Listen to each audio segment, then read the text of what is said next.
This is Justin Searle with Think Ad Group. We are brewing solutions with the Car Guy Coffee Podcast. Let's brew!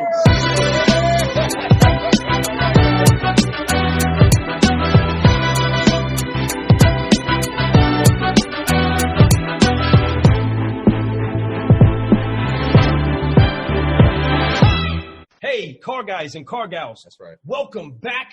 We are so excited to jump on an entirely new trail in the land of Solutionaries.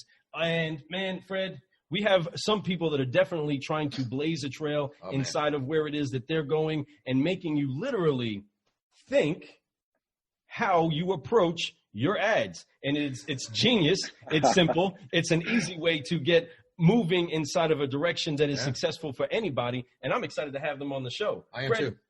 Tell them what it is that these incredible solutionaries that are here brewing solutions with us are doing that's so great. I mean, we got to build you up, guys. I know we want the whole world to hear you. We're going to sit here and build you up, so just bask in the fun. I can listen to this all day, man. Let's go. Come on, man. You know, we have two guys here that are definitely, they're rising right now. They're rising with the rest of the world. They're not falling down like some of these people are doing out there. These are people that you want to talk to. These are people that are going to help you be innovative in your stores. The Think Ad Group, what a name. It's simple, and they want to make it simple for you. Just give them a call. I'm going to let them talk about themselves a little bit more later during the show. They're going to explain what their company is and exactly what the details that they can do. So I'm excited about that. I'm excited that for our community, for our viewers, for our listeners. This is great information. You need to pass this stuff on. So, you know, Derek Perez, he's the founder of the company. Derek's been doing it for a long time. He was in and out of dealerships all over the country. He found things that worked, found things that did not work, and he put it into his brew of what he has going on in his cup, and he made a nice little brew for everybody. And what he said was, you know what, I'm going to come out with this company, and he did. And this company is innovative, no doubt. I have a lot of people who can attest to that, people that I know, people that I've already interviewed, they can attest to that. Then you also have Justin. Now, Justin, I'll be honest with you, Searle. I was trying to pronounce it earlier. I was like, man, whatever. I should have asked a minute ago. But, you know, that he is the regional sales director. And this guy, he has a he has a partner that's a crime that's at his house, Evelyn Kelly. I want to throw a shout out to her. That definitely has his back. But most importantly, obviously, she has the back of a really good guy. This guy's super innovative. He comes from a dealership setting himself. He is a car guy. He's coming in here trying to help people. This company brought him away from a dealership to make him say, you know what, I'm going to take a chance and do something that I can do so I can give what I know and what Derek is doing. We can spread this across the nation. We can help a lot more people than just what I have here local. So I applaud to both of you guys. Congratulations. I'm excited about having you on the show. You know, I left that a little generic because I do want you guys to be able to explain your company a little bit deeper, a little bit more, and I'm excited about that. We do have a solid five-liner that we're going to be flowing. Absolutely, and that we'll be able to answer a lot of questions. So for all of you that do know where it is that we're trying to connect you to, it's to new heights, to new levels of your game, no matter where it is that we each find ourselves being as this creator hit the entire market of Earth, where it is that we choose to rise and shoot up to. And these people here at heart are pouring themselves into the business to make sure that other people that have joint ventured interests rise up and flow as well. And William Plummer said, creativity is the power to connect the seemingly unconnected. And they are finding a way to, in the midst of lost connections or the lack of connections, find a way to connect people to processes and products. And that's making sure that we are going to different levels. So a long way to start off and say, guys, we have one thing that we do every time we get together, and that's get a singular focus as we forgive, focus, and fly. It's a movement that you have to do at heart as well as in the physical. You can do it on the dance floor, however it is that you want to do it. But we're going to do it together, and goes kind of something like this. We're going to wipe off every weight of unforgiveness so that your hands are free enough to focus. Dust it off. And then we're going to fly. And then we fly. All right? So 3 F's, forgive, focus, fly. And we will do that together. Join with me now. 1, 2, 3. Get the hands on the shoulders, guys. Hands on the shoulders. And we're going to say forgive, focus, fly on 3. 1, 2, 3. Forgive. Focus. Fly. That's about as sync we're going to get it on these video calls, folks. Bear with us. But they just did it. They just forgave, got rid of all the stuff, all the worries of the past. Anything they did, doesn't matter. They got rid of it. Now they're focusing on what they can do and what they can produce in the future, what they can sow into the world. Then they're going to fly because they are focused on that, and they don't have to worry about the past anymore. So I want to correlate that real quick. See, it's so hard to get started once we get all motivated. But I want to correlate that to anybody that's actually listening to this and trying to take something from it. So many of you have entertained different ad companies, different people that have been vendors of a product for you, and it is so hard for you to be able to advance because of the weight of unforgiveness. Well, you need to make sure that you do wipe off any weight of unforgiveness and what anybody else has done to you until you entertain the person that's on the phone with you right now, on a Zoom call with you right now, or sending a message to you in whatever way. Give them the opportunity to at least hear where it is that they can help you focus in order to fly, because there's so many different parts of our business, moving parts, and not everybody can fix everything.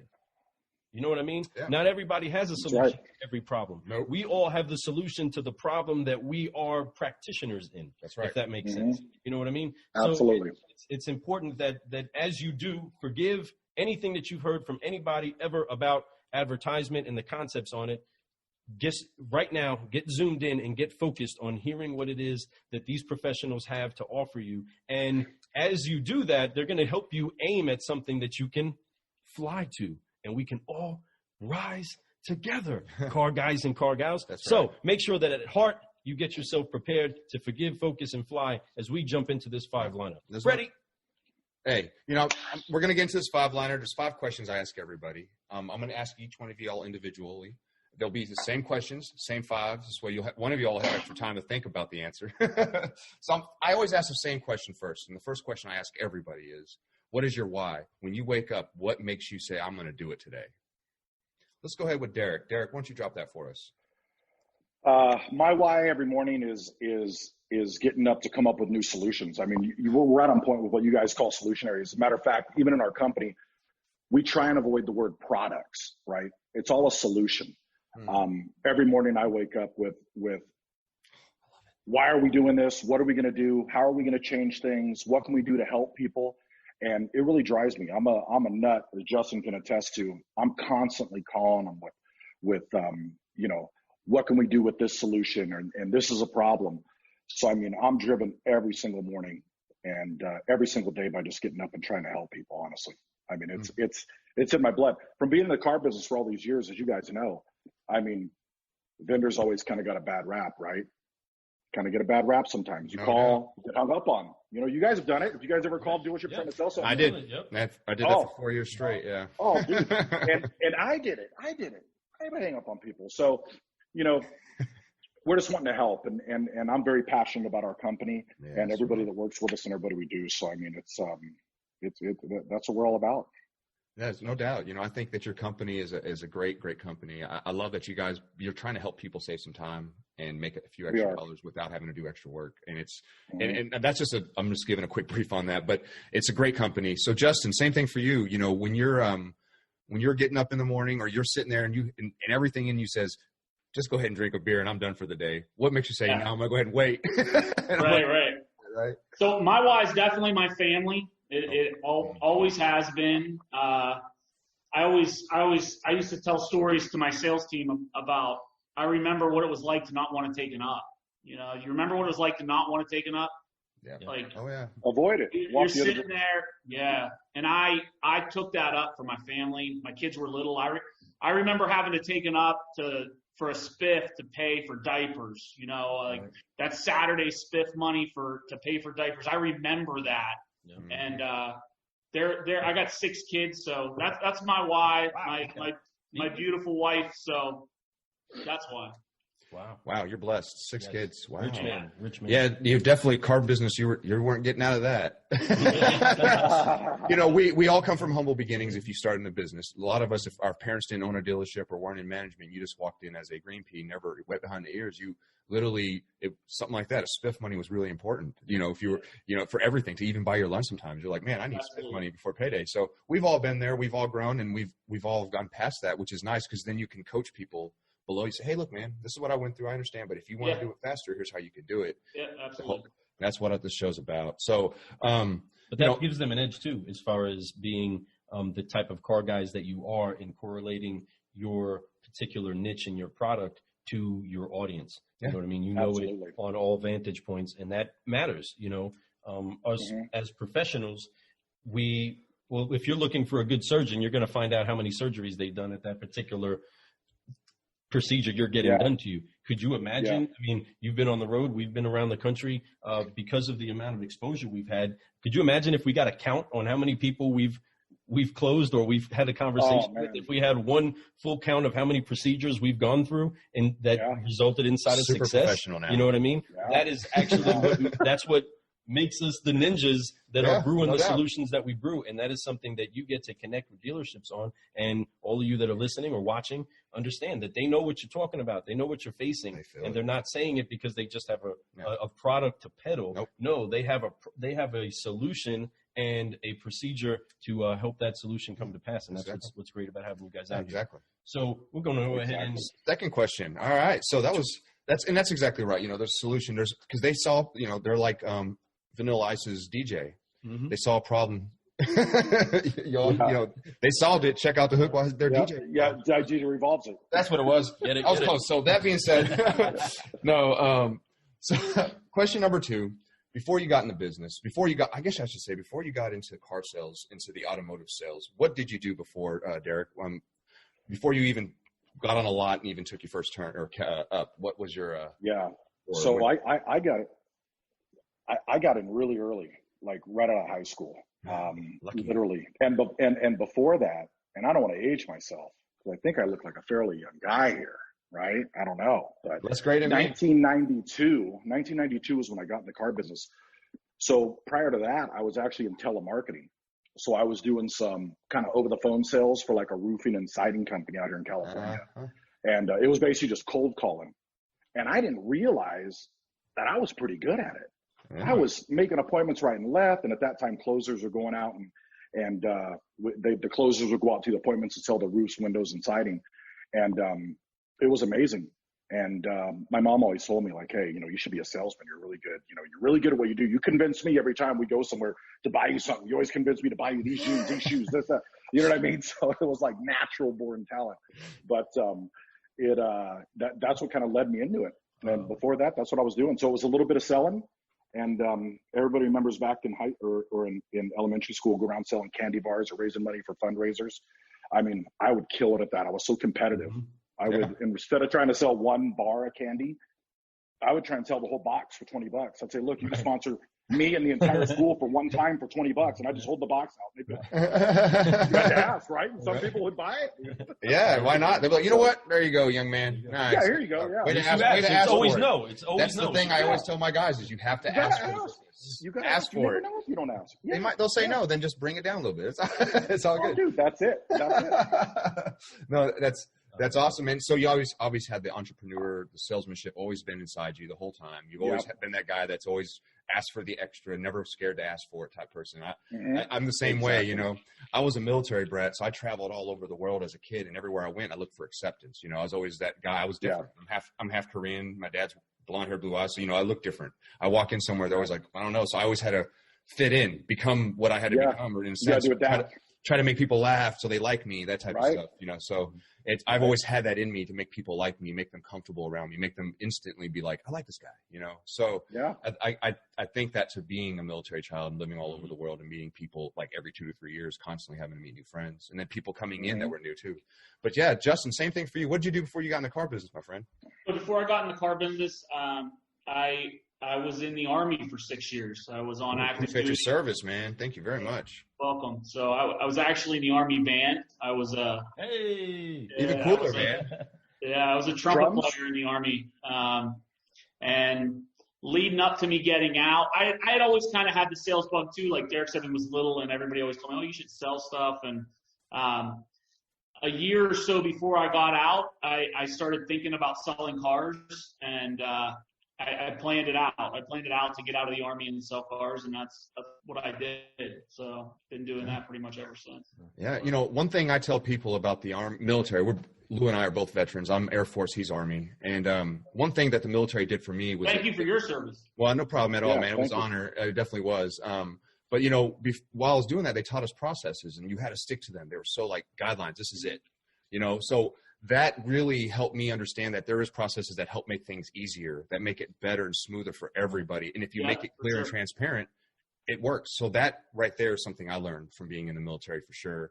And I had a great time. For one, being in the military band, you played the trumpet, man. You are a talented dude, man. I always wondered what that was like, being able to be part of that crew, because you guys would always walk into an event like before a presentation or a changing of the guard would come. You guys would get there and you'd be so elite. You guys would seem so cool. I was part of different details that were part of it. That I would be around the band or be around the Sabre teams or anything like that, and always be able to see, man, you know, how did they get that job? Or how are they doing that over there? It was always exciting. It was cool. It was very, I'm proud of it, and had a great time traveling, especially in the band. The band traveled a lot. I went to, I went to Afghanistan, Kuwait. Wow.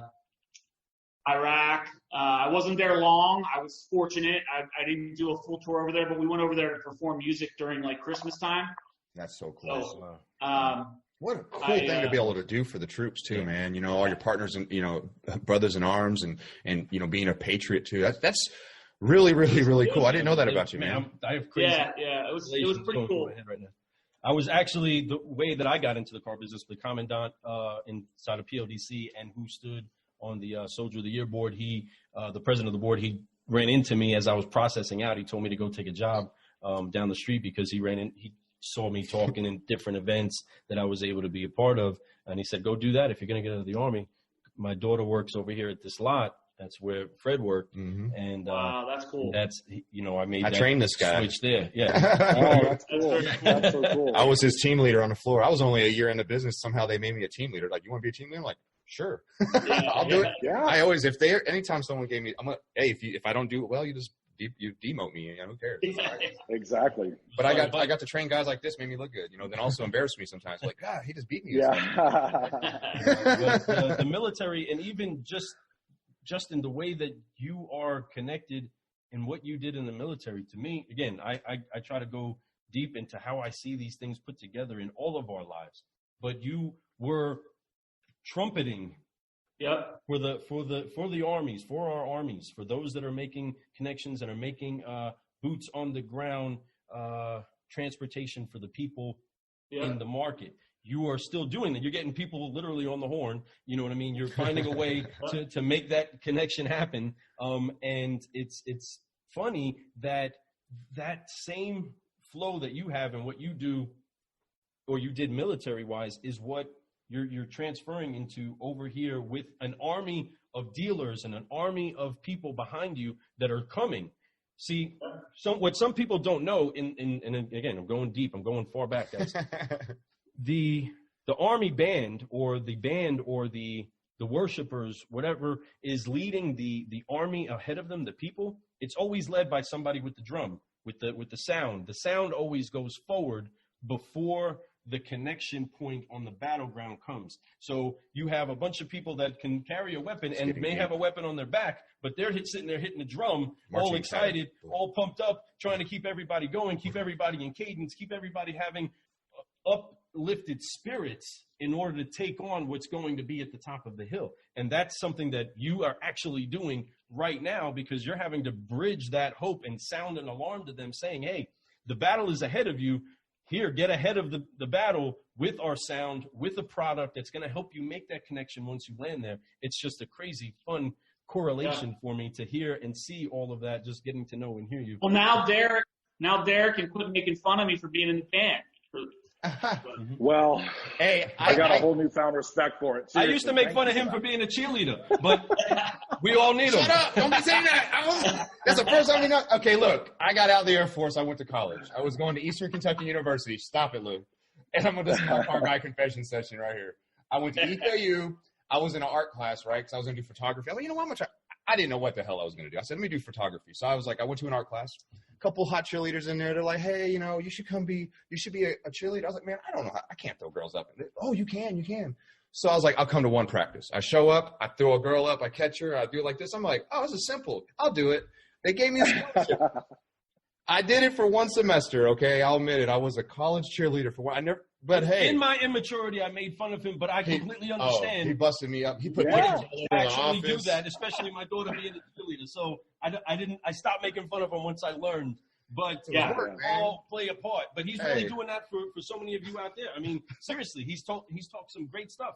You know what I mean? Yeah. We are all trying to find a way to have a support group that is sounding an alarm for each other. No doubt. You know what I mean? And being part of the band, being part of the cheerleaders, being part of the marketing team, being part of the cleanup crew. All of these things are playing their instruments inside of this approach that we're having to the market. And it's exciting to have Solutionaries on the line with us right now.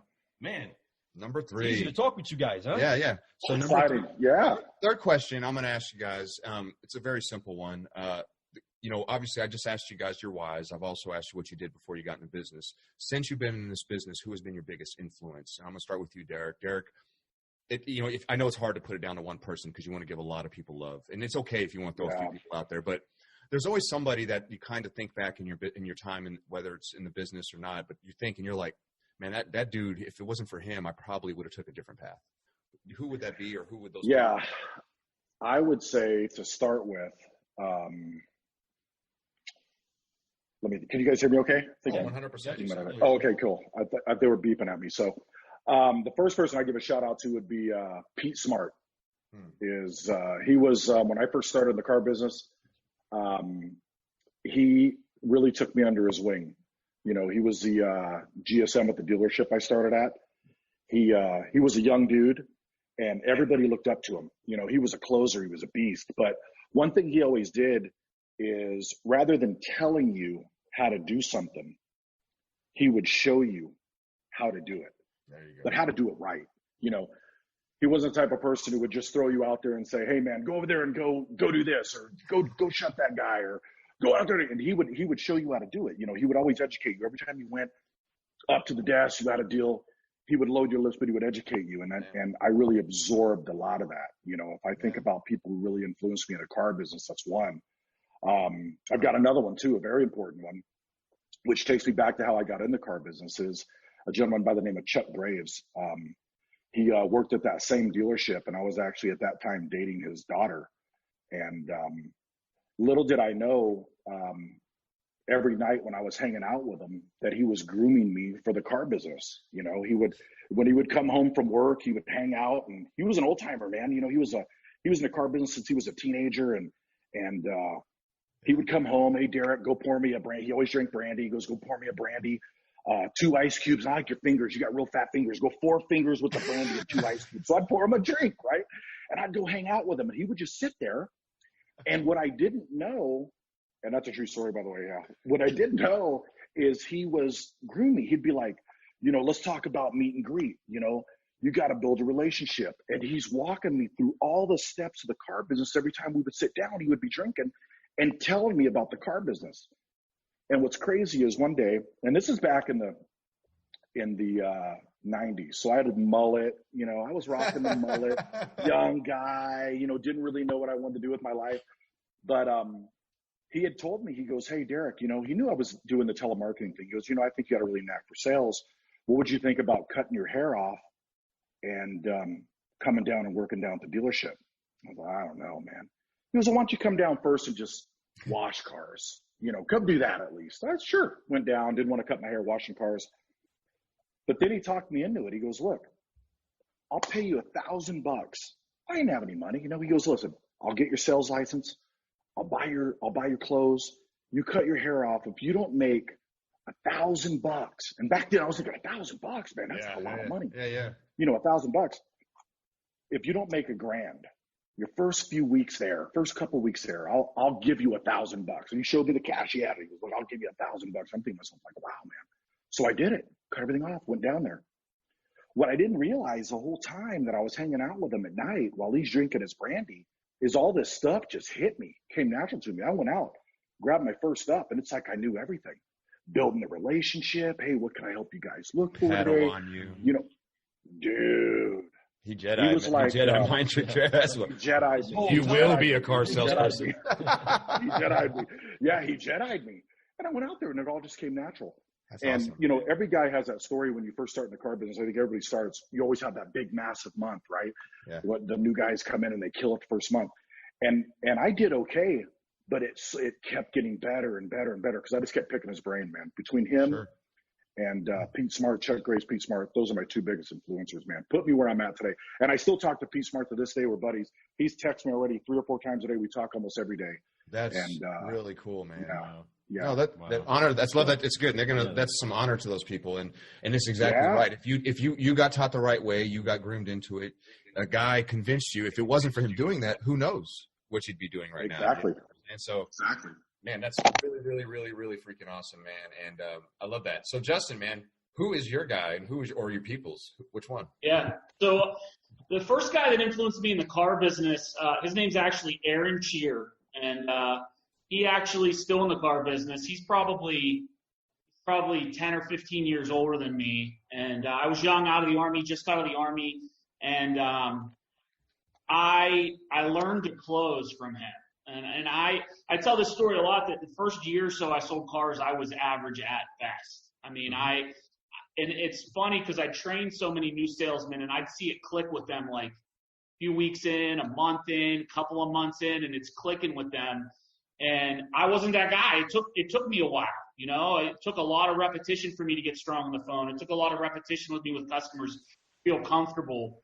And I watched him close my deals, man. And I'd go need them. Hey, they're about to bounce, man. I need you. Come grab them real quick. Yeah. Yeah, hey. I'd listen to what he said, and he was smooth. And what's funny is I don't have a relationship with him anymore. He's here in the same town as me. He actually worked at one of my competitors for years. So maybe I'll give him a little shout out when this comes out. You should, man. You might just want to just send him a little message, like, hey, man, just wanted to let you know, dude, I appreciate you. Yeah. Whether we're friends or not, I appreciate what you did. And you'd be surprised how he'd probably wait. He'd probably be so excited. Like, oh my God, yes, for sure. It's one of those weird things that happens like that, man. I hope you do that. I encourage you. I will. He might say, I don't remember you. I might even bug you a few times. Who are you? Justin, who's Justin? Justin, that's who? Possible. But, hey, be like, I'm that guy. I just wanted you to know. Yeah. You're awesome, bro. I'm the guy. I was a lot thinner then. And had hair. Hey, that's awesome, man. So that's 3 questions. So the 4th question I'm going to have for you guys today. The 4th question is, it's very brief. You know, what got you to think about the company that you're currently running right now and also being part of being the regional manager? For you, Derek, what made you say, I want to start Think Ag Group? So I would say that all started back in 2008, during kind of the first crash when the recession hit in 2008. We had a dealership back then. I was a general manager of this dealership out here in California, Dodge dealership. We were doing great, right. Killing it. And I always kind of had a passion for marketing. We didn't use a lot of outside sources. I would want to figure things out myself and just kind of did everything internally, right? You know where I'm coming from with that. Mm-hmm. And it's like I would see things, you know, and hear about products that were out there, but I was like, man, we could make something maybe a little bit better than that and just do it in-house, you know, and save ourselves some money. So we always did in-house marketing, and had really good success with it. One of the first softwares I ever built was on mistake. Sitting at my desk, I was applying for a credit card, and it was like, get approved in like 10 seconds, right? I was like, wow, that's pretty cool. Get approved in 10 seconds. Fill it out, boom, got approved. I was like, dang, man, that's gave me an idea.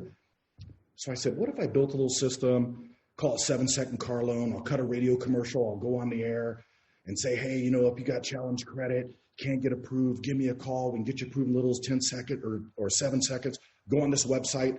No credit check, no nothing. They just answer some questions. We'll say, hey, we might be able to get you approved. You know, we'll get a hold of you. And I did that, and it killed it. It killed it. So we had that product, and I ended up selling it, you know, to people. And they were buying it. Dealerships would call me, hey, man, how do you do that? Who'd you buy that from? I'm like, whoa, man, we might be onto something here, right? Yeah. So it was kind of a natural transition when our dealership closed. We lost it, unfortunately, like a lot of people did. And back then, it was a tough year. Yeah. I just kind of took my whole team that I had there at the dealership, went and opened up Think Ad Group, and we started it. And that's kind of where it started off, man. I took my whole crew, and we just started doing marketing from that point, and that's kind of when we got into the staffed event business. So that's what kind of got us starting that way back then. Is how it all started in 08. That's really cool. We were out on the road in 08. So it actually, the company I was with was All Star Marketing, and we definitely, during that time, we actually did really well because dealers were needing us. I'm sure you know what I'm saying? Like they were calling left and right, like, hey, what can we do to help? And we were, I was busy. That was probably one of the busiest years I made. I was fortunate. I did really well that year, but I know a lot of dealers who did not, and even friends whose stores shut down, or even if they had multiple stores, they had to, consolidate, so unfortunate. But it was, once again, it was people rose from those ashes. They did well. If you're a good person and you know what you're doing, you're going to come back, and you're going to come back tenfold, especially in the 10 years afterwards were amazing. It was just like bang, bang, bang, bang, bang, bang, bang, bang. So, So, Justin, what about you, my friend? What made you say, you know what, I want to jump in with Think Ad Group? This is the I got whacked, man. I got fired. Got blown out. Yeah.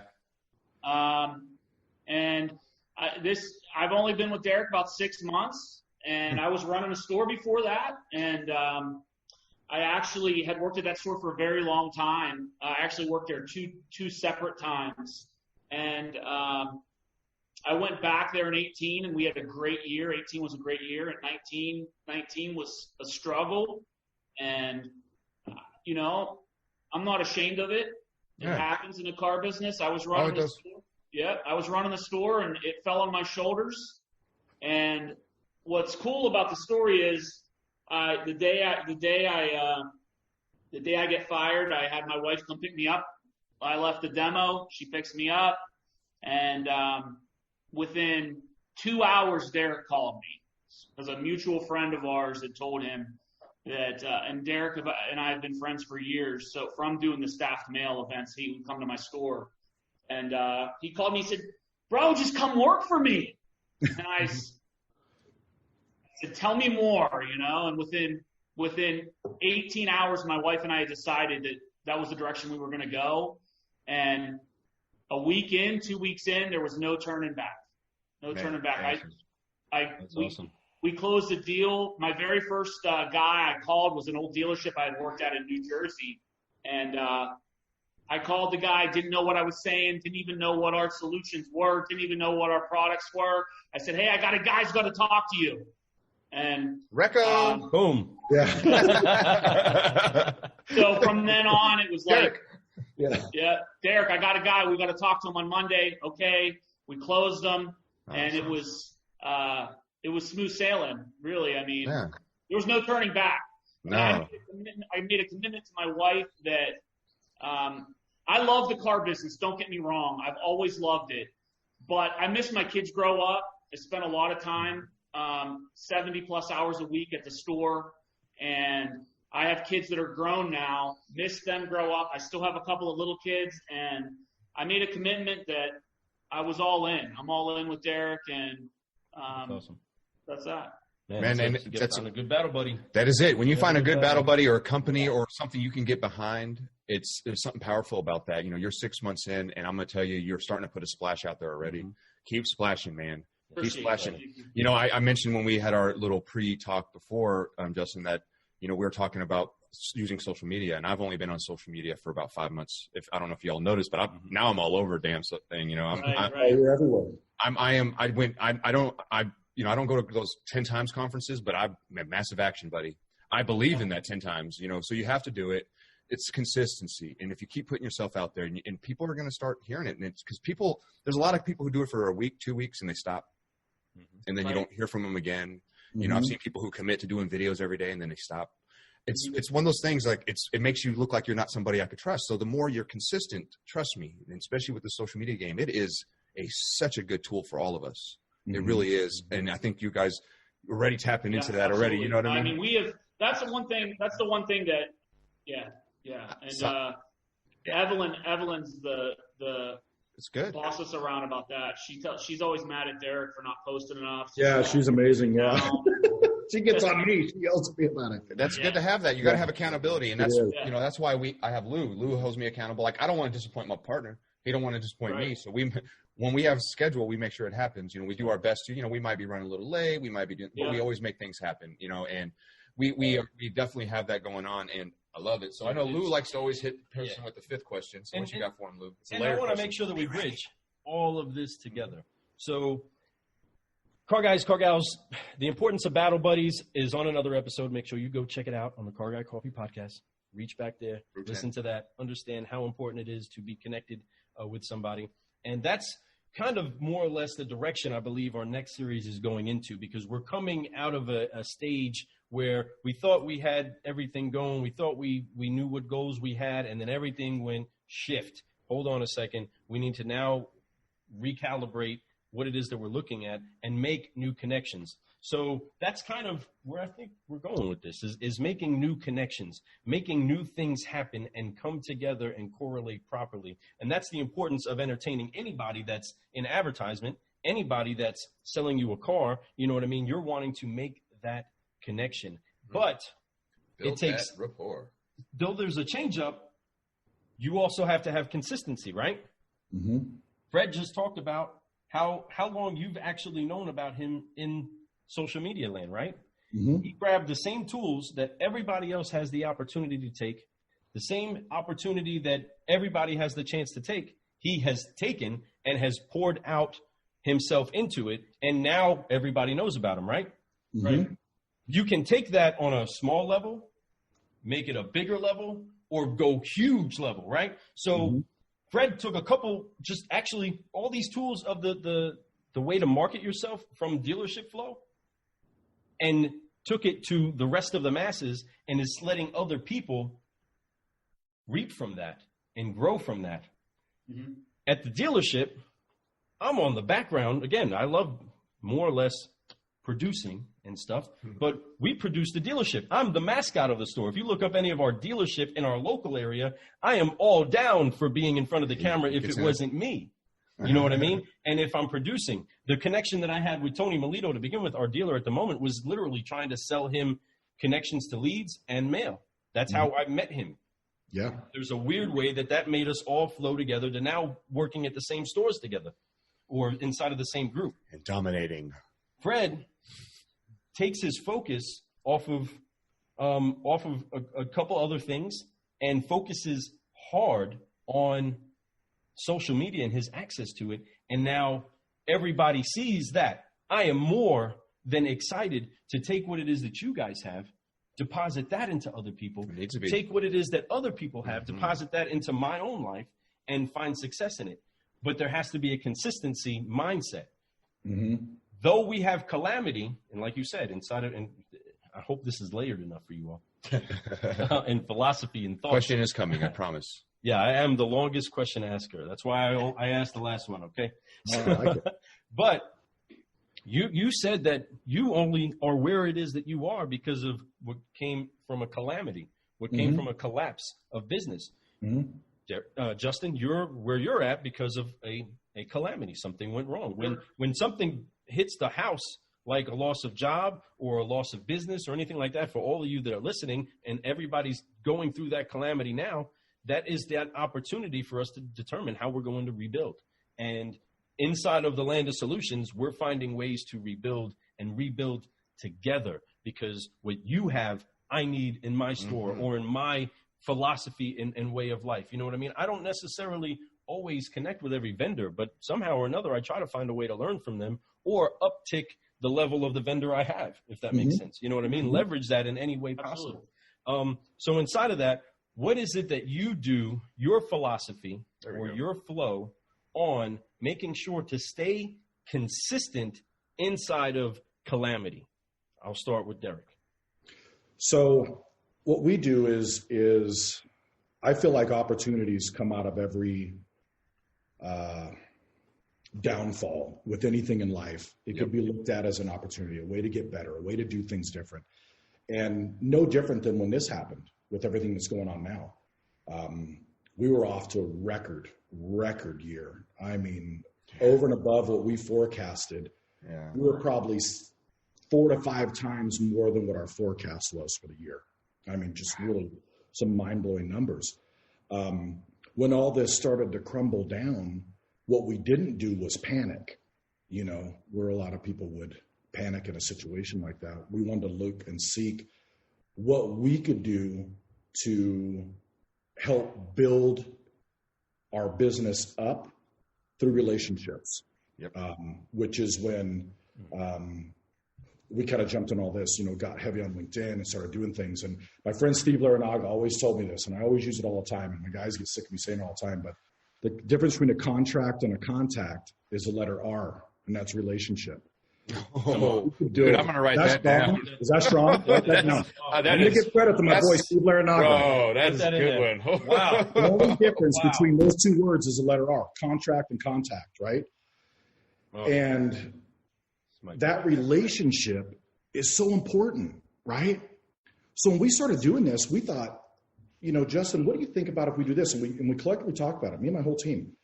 What if we just give some stuff away for free, man? What if we just reach out to people who typically think vendors are crazy, they hang up on us, they don't want to talk to us? What about if we just reach out to them and let them know, like, hey, look, we know you're down right now. We're not going to ask a penny from you. We don't want a penny from you. We want to help you. We want to assist you. We're not asking for anything in return. And we truly, truly want to help. So we started developing products immediately when all this started happening. And we jumped into the think tank. We call it a little think tank. We jumped in our little think tank, and we're talking like, okay, what can we build right now that could help everybody? And that's when we started building out these solutions, man. And started giving them out. We were giving them out to everybody. And they've been killing it. So our thing is continued now. What is building those relationships, like we're building with you guys, and building with dealers, and we reached out to a lot of dealers to help them, man, and it's been great, And I think there's light at the end of the tunnel of this. No doubt there is. Yes. Better for everybody, because we're all helping each other out. When do vendors come around trying to give stuff away for free? Right. I mean, never. Some companies can't. I have a lot of buddies that are vendors out there, and some of their products they may not be able to do. And sure, and, we're in a pretty good position. We were able just to say, hey, look, we'll do it. Not a penny, not a dime, and it worked out great. And it is, and I'm going to tell you something. It's going to come back to you tenfold. The more you give, the more you get, and especially because it comes from a good place of the heart. Is it going to benefit you in the future? Sure. We all deserve that when we do the right things all the time. You will grow. But what you're doing right now is saving some people. You're helping people get more business. You're helping them feel like there's a solution out there for them. You are a solutionary right now, and man, appreciate that, man. That's so good that you're doing that. That is honestly. It's not just, Evelyn talking to me. It's not just, Justin sitting down and trying to get with us. It was the product that you have and what I'm hearing from other people. So it's really good. Your buzz is starting to buzz, if you know what I mean. So, props to you. So Justin. Yeah. So what is it that you do or would be the fundamental part of the roast that is Justin that makes you stay consistent inside of calamity? So, I'm an ultra positive person, but it might sound easy in my videos, like, I come off positive and I am positive, but it's a fight, man. You gotta make yourself, be positive. And my wife said something to me 10 years ago. She said, only you can make yourself happy. And I believe that. I believe in the power of positive thinking. And, through the coronavirus and everything, there's been a few days where I haven't wanted to work. And I get reminded of my why real quick, right? My family, I got to get up. I got to get on the phone. I got to have some people hang up on me. Sometimes I get to the point where I enjoy that as much as I do like closing the deal. Like, I think it's funny. I get off the phone and laugh, and but I stay positive, and this has been tough. It's been really tough.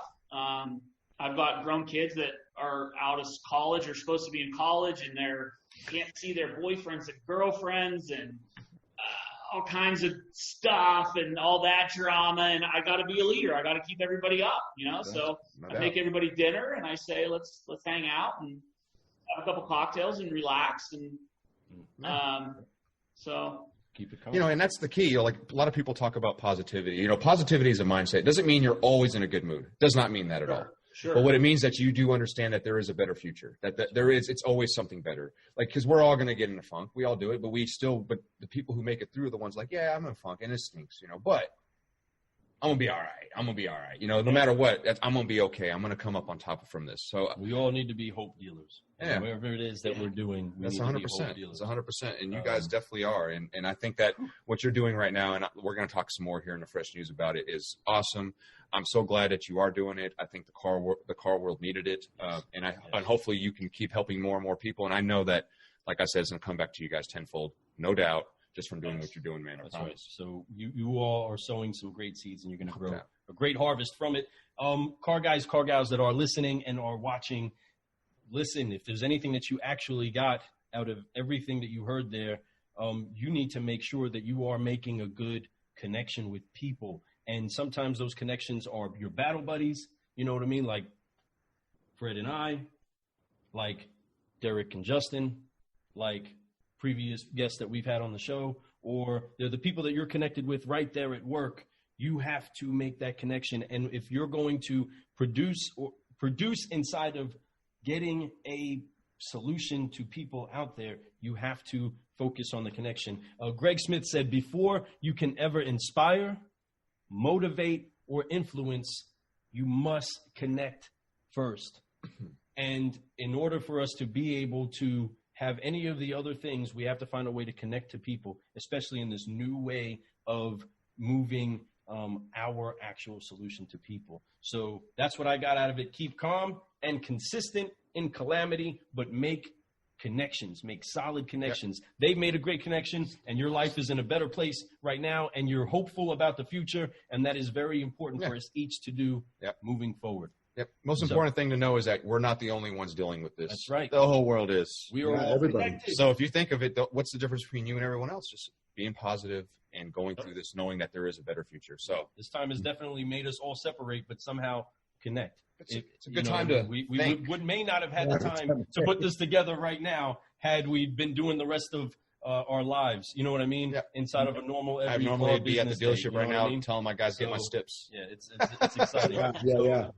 But car guys and car gals, this has been the 5-liner with the Think Ad Group of Derek and Justin. That's right. This is Lou Ramirez, the car guy. This is Fredo Narcis, subprime hero. And we will be right back.